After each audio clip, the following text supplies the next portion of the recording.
Hay una imagen, casi mítica, ¿no? En el mundo de la mar, la del navegante que despliega esa carta náutica enorme sobre la mesa. Sí, iluminada ahí en el cuarto de derrota. Exacto. Y es que es mucho más que papel. Es el mapa donde te juegas la seguridad, el tablero de juego, por así decirlo. Totalmente. Es el punto de partida, vamos, indispensable. Y hoy, pues justo vamos a meternos ahí, ¿no? En el corazón de la navegación segura. Vamos a hacer un análisis en profundidad de las cartas náuticas. Y muy importante, de las publicaciones que van con ellas, que les dan vida. Nos hemos basado en el material fuente que revisamos, el de Cartas náuticas y publicaciones esenciales. Vale, entonces el objetivo no es solo, digamos, describir las herramientas, sino entender cómo funcionan juntas, ¿no? Como un sistema. Ver cómo cada pieza encaja para dar esa imagen completa que te permite, tomar decisiones seguras en el mar. Eso es. Vamos a desplegar esa carta, aunque sea metafórica, aquí en nuestra mesa y a ver qué encontramos. Perfecto. Pues mira, yo empezaría por distinguir los tipos principales de cartas, que eso las fuentes lo dejan bastante claro. Hoy en día, la verdad, conviven dos mundos. El de siempre y el nuevo, ¿no? Exacto. El tradicional y el digital. Por un lado, las de siempre, las cartas de papel. Las de toda la vida, que además siguen siendo obligatorias como respaldo en un montón de barcos, mercantes y de recreo grandes. Y tienen ese punto, no sé, físico. Sí, esa cosa de... Poder trazar el rumbo con lápiz, tocar el papel. Y la ventaja, claro, es que no dependen de la electricidad, son autónomas. Cierto, esa tangibilidad te da como un control directo, ¿verdad? Pero el talón de Aquiles, y es uno gordo, es la actualización. Uf. Corregir una carta de papel con los avisos a los navegantes. Bueno, es un proceso súper artesanal, muy meticuloso. Me imagino, cortar, pegar. Sí, cortar, pegar, dibujar símbolos nuevos, borrar los viejos. Es un trabajo constante que exige una disciplina, vamos, férrea, y donde un fallo humano puede, tener consecuencias. Claro. No es ninguna tontería mantener al día una cartera entera de cartas de papel para una travesía larga. Y justo para eso, supongo, para evitar ese lío, pues surge la otra familia, las cartas electrónicas de navegación, las ENC. Exacto, las ENC, Electronic Navigational Charts, y el sistema que las muestra y las usa, que es el ECDIS, Electronic Chart Display and Information System. Vamos, esto es el estándar hoy en día en la mayoría de los puentes. Vale, ENC y ECDIS. Y aquí, ojo, es súper importante entender una diferencia clave que las fuentes remarcan mucho. Una ENC no es una foto escaneada de una carta de papel, es mucho más. Ah, vale. Es una base de datos geográfica vectorial, o sea, está orientada a objetos. ¿Y esto qué quiere decir en la práctica? Pues que cada cosa que ves, una boya, la línea de costa, una sonda de profundidad, es un objeto con información asociada. Es inteligente, por así decirlo. Entendido. La ENC son los datos, la información.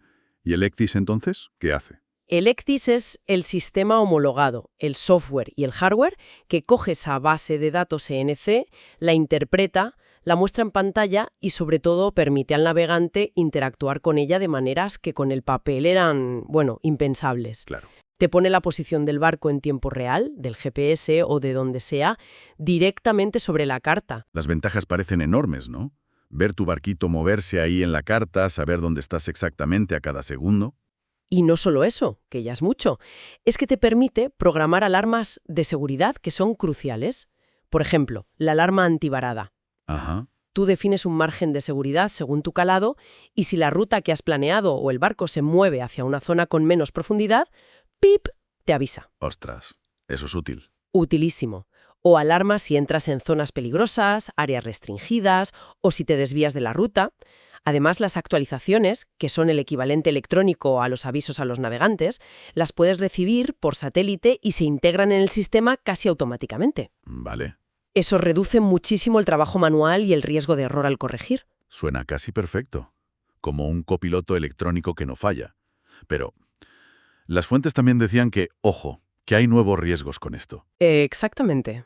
Y ese es un punto crítico, que no hay que subestimar. Quizá el mayor peligro es el exceso de confianza. ¿Te fías demasiado? Claro. La sensación de que el ECDIS lo controla todo Puede hacer que te relajes en la vigilancia, que no compruebes la información electrónica con otras cosas, como el radar, o simplemente mirando por la ventana. Te fías ciegamente de la pantalla. Puedo imaginarlo perfectamente. Y también mencionabas algo de la fatiga por alarmas. Sí, es otro riesgo real. Fíjate, un Ectis bien configurado te puede dar un montón de alarmas. Que si te acercas a un waypoint, que si entras en un área, que si te sales del rumbo. Claro, un pitido constante. Exacto. Si el puente está todo el rato con pitidos y lucecitas, pues hay un peligro real de que la tripulación se acostumbre, baje la guardia y al final ignore o silencie justo la alarma que sí era importante de verdad. Es un equilibrio complicado, ¿eh? O sea que, al final, da igual papel o pantalla. La herramienta no sirve de mucho si no sabes leerla bien. Es como tener un diccionario enorme y no saber leer. Totalmente de acuerdo. La interpretación es la clave. Y el primer paso, sí o sí, es conocer los símbolos cartográficos. El alfabeto de la carta, decían las fuentes. Me gustó la analogía. Es que es perfecta. Cada dibujito, cada color, cada abreviatura tiene un significado súper preciso y universal, estandarizado por la Organización Hidrográfica Internacional. Te dicen desde el tipo de fondo, arena, fango, roca, hasta cómo es un faro, sus destellos, su alcance, dónde hay un pecio peligroso, una tubería submarina. Dominar este lenguaje visual es, vamos, esencial para entender qué te está contando la carta.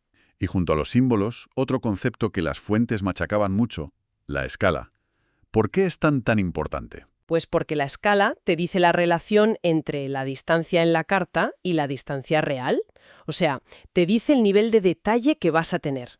Una carta oceánica, por ejemplo, tiene una escala pequeña, digamos 1/1.000.000. Cubre muchísimo mar. Exacto, una zona enorme, pero con muy poco detalle de la costa o de las profundidades. Va bien para navegar en alta mar, lejos de tierra. Pero si te quieres acercar a puerto o meterte por un canal estrecho, Ahí necesitas una carta de gran escala, por ejemplo, 1/1.000.000.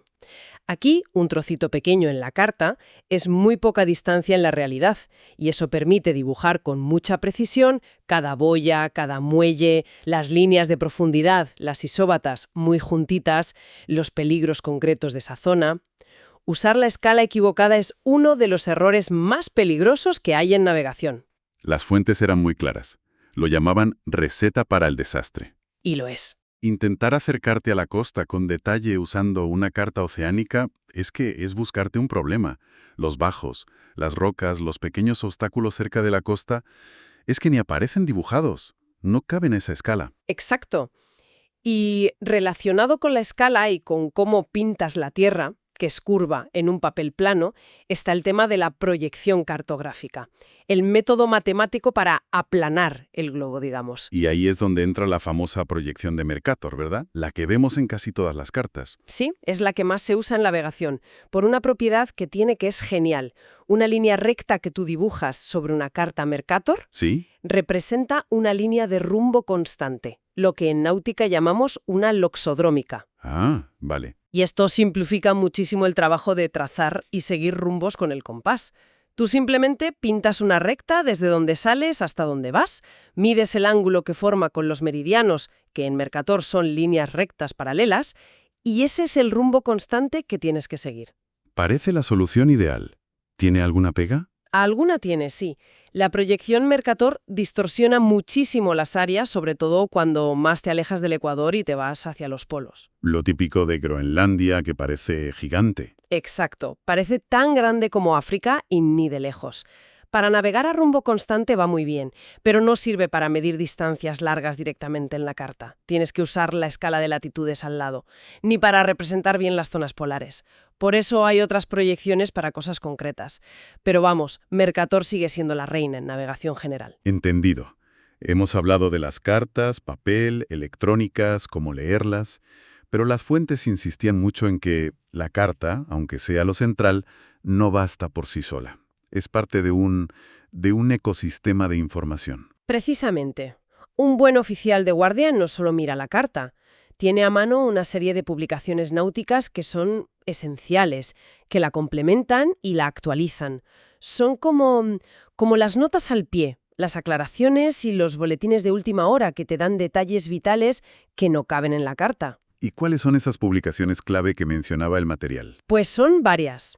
Por ejemplo, los libros de faros y señales de niebla. ¿Vale? Estos libros tienen descripciones súper detalladas de todas las ayudas a la navegación que emiten luz o sonido. Faros, buques faro, boyas con luz, sirenas de niebla. ¿Qué tipo de detalle? Más allá de dónde están, que eso ya viene en la carta. Detalles cruciales para poder identificarlos sin error, sobre todo de noche o con mala visibilidad. Te dicen el color de la luz, su característica, si es fija, si parpadea, si se oculta, el ritmo exacto, por ejemplo, grupo de 2 destellos cada 10 segundos, su alcance nominal, a qué distancia se debería ver con buen tiempo, la altura de la luz sobre el mar, cómo es la torre o la estructura, y lo mismo para las señales de niebla, qué sonido hace, cada cuánto, hasta dónde se oye. Entiendo. O sea, te permite estar seguro de que esa luz que ves parpadeando allí a lo lejos es exactamente el faro que tú crees que es, y no otro, o una luz de un coche en tierra. Es básico para saber dónde estás, ¿de verdad? Absolutamente. Sin esa identificación positiva, navegar de noche o con niebla sería, pues eso, jugársela muchísimo. Luego tenemos las tablas de mareas y los atlas de corrientes de marea. Claro, el mar sube y baja, y además se mueve de lado a lado. Parece obvio, pero si lo ignoras... Las consecuencias pueden ser catastróficas. Las tablas de mareas te predicen las horas y las alturas de las pleamares y bajamares para los puertos importantes y otros sitios. Y los atlas de corrientes, o la información de corrientes, que a veces viene en las cartas o en otras publicaciones, te dicen la dirección y la fuerza, la velocidad de las corrientes de marea a distintas horas. Y eso es vital para... Para todo. Para no quedarte varado en aguas poco profundas, por ejemplo, para saber si vas a poder entrar en un puerto con una corriente fuerte en contra o de costado o sin perder el control, o para aprovechar las corrientes a favor. Tienes que saber la marea para calcular la sonda real que tienes debajo, para planificar cuándo pasar por zonas de corrientes fuertes, es información vital. Y después están los derroteros, o sailing directions, que las fuentes decían que eran como la guía turística del marino profesional. Me hizo gracia. Es que es una buena forma de verlo, ¿eh? Son libros que cubren zonas costeras específicas y te dan muchísima información descriptiva que complementa la carta. Te hablan del tiempo que suele hacer por allí, de las corrientes oceánicas, de las rutas que se suelen seguir, de peligros concretos que necesitan explicación, como rompientes o bancos de arena que cambian, las normas del puerto, límites de velocidad, dónde no puedes fondear, información sobre el práctico, si es obligatorio, dónde sube a bordo, qué servicios hay en el puerto, muelles, combustible, reparaciones, dónde es bueno fondear. O sea, te dan el conocimiento local experto. Es como tener a un capitán veterano de esa zona susurrándote consejos al oído. Algo así, sí. Y finalmente, quizás la publicación más dinámica y la que hay que consultar más a menudo para estar al día en seguridad, los avisos a los navegantes, los Notice to Mariners. Estos tienen pinta de ser el pegamento que une todo el sistema, ¿no? Las actualizaciones constantes. Son absolutamente fundamentales. Es que el mar no es estático. Hoy ponen una boya nueva, mañana dragan un canal y tiene más profundidad, pasado se estropea un faro y deja de funcionar temporalmente, o se descubre un bajo nuevo, o, lamentablemente, hay un naufragio y los restos son un peligro nuevo. Claro. Pues los avisos a los navegantes, que los publican los servicios hidrográficos de cada país, normalmente cada semana, informan de todos esos cambios. Y aquí la clave en que subrayaban las fuentes es responsabilidad del navegante aplicar esas correcciones a sus cartas. No es una opción. No, en absoluto. Es una obligación legal, recogida en el convenio SOLAS. Da igual si usas cartas de papel, que tienes que hacer la corrección a mano, como decíamos antes. ¿Que es un trabajo de chinos? Sí, o si usas un ECDIS, que tienes que cargar los archivos de actualización, que se suelen llamar ERM, Electronic Navigational Chart Updates. Navegar con cartas sin actualizar, sean de papel o electrónicas, es inaceptable y peligrosísimo. Las fuentes lo dicen muy claro, es como navegar con los ojos vendados. O peor, con un mapa que te miente. Exacto. Imagínate acercarte a un puerto de noche, siguiendo la ruta en tu pantalla, confiando en una boya que marca la entrada segura al canal. Pero resulta que esa boya la movieron la semana pasada y tu sistema no está actualizado. Pues acabas en las rocas. Tener esa conexión entre lo que dice la carta y la realidad lo más pegada posible. Por eso, la carta y sus publicaciones no son solo herramientas, son un sistema vivo que necesita atención constante. Queda clarísimo. La interpretación correcta y la actualización constante son los pilares. Son mucho más que mapas. Son sistemas de información complejos, dinámicos. Exacto.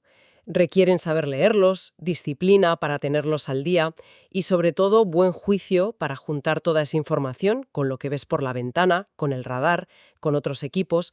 Son la base de la seguridad en cualquier travesía. Y todo esto nos lleva a una reflexión final, ¿no? Mirando un poco al presente y al futuro. La dependencia de sistemas electrónicos tan sofisticados como el ECDIS es cada vez mayor. Te ofrecen automatización, alertas, un montón de información junta. A los navegantes que vienen y para cómo formamos a la gente ahora. Lánzala, ¿qué nos deja esto para darle una vuelta? Pues, a ver, ante esta sofisticación y esta automatización que nos dan los sistemas electrónicos, ¿qué nuevas habilidades o quizás qué tipo diferente de conciencia situacional tiene que desarrollar el navegante de hoy en día? ¿Cómo nos aseguramos de que los marinos mantengan una comprensión profunda, genuina, de lo que pasa a su alrededor, del comportamiento del barco, de las señales sutiles del mar, del cielo, más allá de la pantalla? ¿Cómo evitamos que esa confianza en la máquina termine eclipsando el arte y la ciencia de navegar de siempre? ¿Cómo contrarrestamos esos peligros, como la complacencia o la fatiga por las alarmas que la propia tecnología nos trae? Una pregunta fundamental, desde luego. ¿Cómo mantenemos la esencia del buen marino, esa conexión con el medio y ese juicio crítico, en plena era digital? Sin duda, un desafío apasionante y algo en lo que pensar mucho después de apagar la pantalla del ECDIS.